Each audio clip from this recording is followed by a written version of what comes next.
Hey, what's going on, everybody? Mr. Shu coming to you today from EBC Douglasville. Please shout out where you're watching this video from in the comments. We look forward to reading those.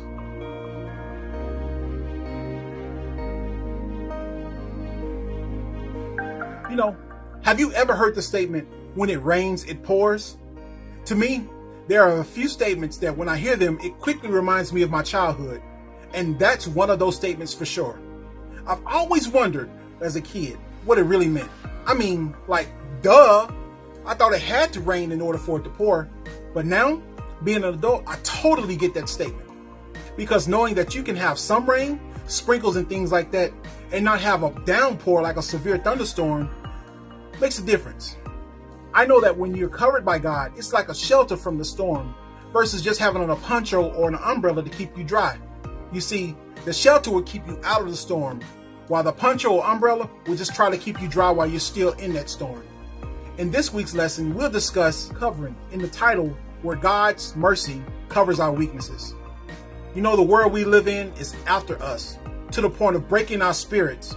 It also seeks to destroy one's self-esteem, our joy, our belief in who we are, and to take away our dreams and the life that we had hoped for.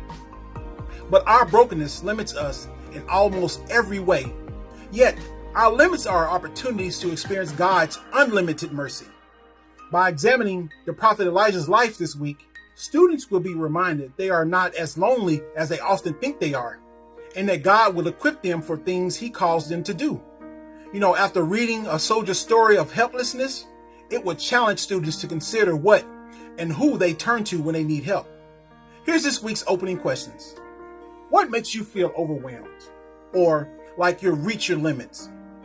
Also, what sounds worse, being completely helpless or completely alone?